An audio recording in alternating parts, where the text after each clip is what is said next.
Graça e paz, meus irmãos. Louvado seja Deus pelos teus benefícios. Eu quero fazer uma reflexão bíblica no Evangelho de Jesus Cristo, escrito por Lucas, no capítulo de número 10 e o verso 25. Este é um texto bem conhecido, onde é citado ali, conhecido como a parábola do bom samaritano.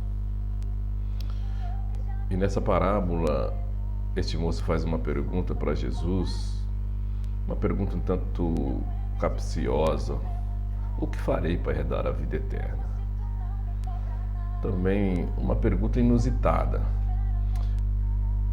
porque João, no Evangelho, escreve no verso 17, na oração sacerdotal de Jesus, a partir do verso 3, Jesus está dizendo na sua oração que a eternidade é conhecer Deus, ou seja, que a eternidade é conhecer Deus.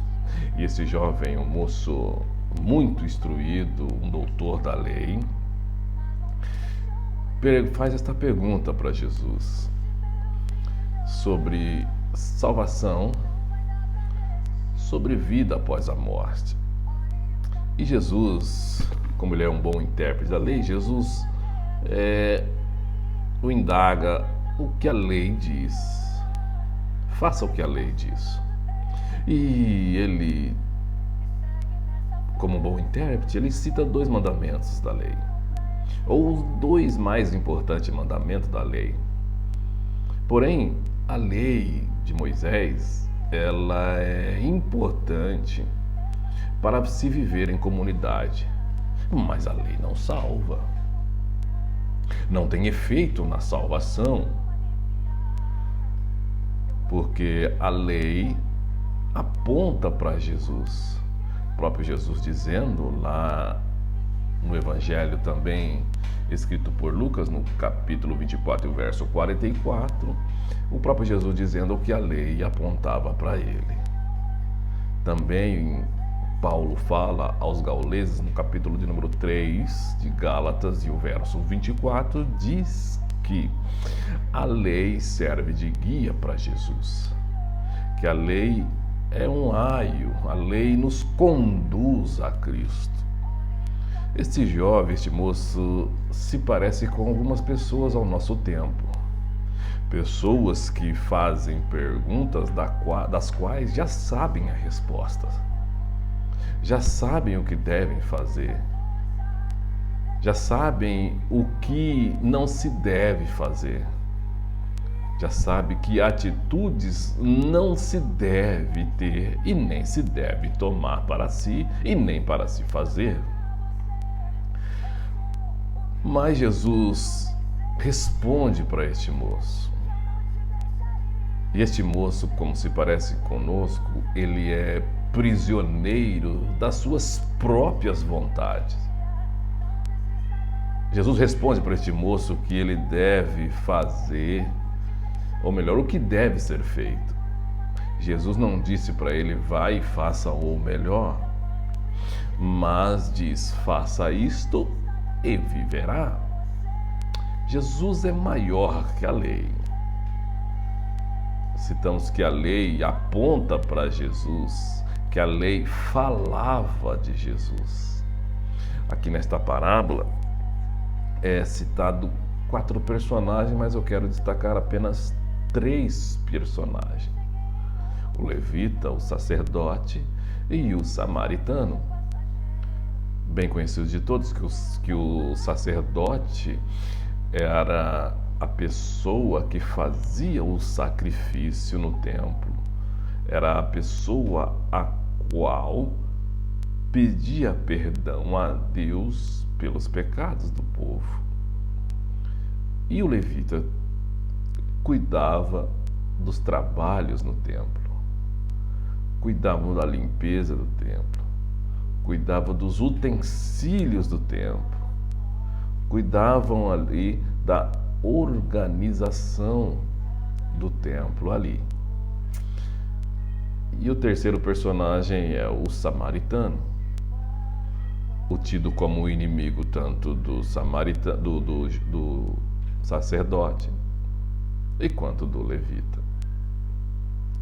Mas o que essa parábola ensina não é o quanto se sabe ou quanto se sabe, mas como se aplica aquilo que sabe. No verso 37, Jesus diz para este moço: vai e faz. O fazer de Jesus aqui não está relacionado a fazer obras, porque Paulo diz na sua epístola aos Efésios, no capítulo de número 2 e o verso 9, Paulo vai dizer que as obras não salvam. Não salvam. Mas esse fazer de Jesus está em como fazer e quando fazer. Os dois personagens, tanto o levita como o sacerdote, tinham e faziam as obras. Trabalhava no templo, fazia a obra no templo. O doutor da lei, a qual é interrogado por Jesus, ele conhecia as exigências da lei, mas ele não sabia interpretá-la. A lei foi dada para nos dar, não foi nos dada para dar salvação, mas para revelar o quão condenado nós somos. Por isso que João, no capítulo 3, o verso 17, vai dizer que Jesus veio salvar o condenado. A lei é como uma radiografia. Mostra os nossos pecados, mas ela não remove os nossos pecados. O seu papel é mostrar o nosso pecado, tomar-nos pela mão e nos levar ao Salvador. Este é o papel da lei. Tim Keller, na mesma linhagem de pensamento, ele diz que Jesus mostra ao homem a justiça perfeita que a lei exige, para que assim ele entendesse a sua incapacidade de cumpri-la. Jesus queria convencê-lo do pecado.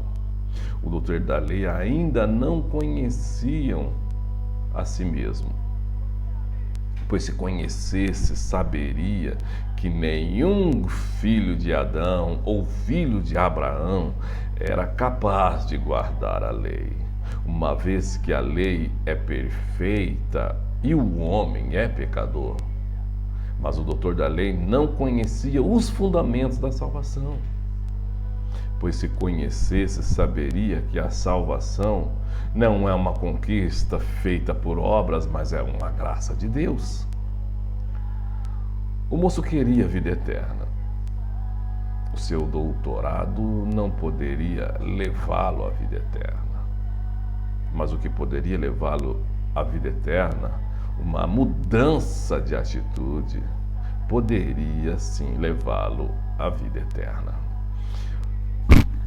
A resposta de Jesus envolvia três coisas. Primeira, a atitude tem que nos conduzir, ou melhor, tem que produzir benefício aonde nós estamos. Volto a repetir, as nossas atitudes têm que produzir benefício aonde nós estamos. Segundo, as nossas atitudes têm que provocar mudança que nos testifique ou que nos demonstre que somos filhos de Deus.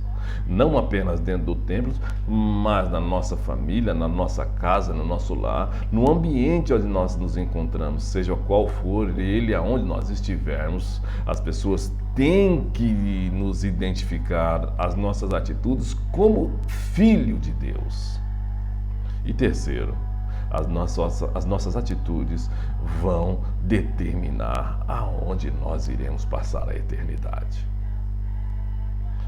O texto é simples, não fala de fazer obras, ou de como fazer obras, ou de que temos que fazer obras, mas ela demonstra que as nossas atitudes vão determinar quem nós somos.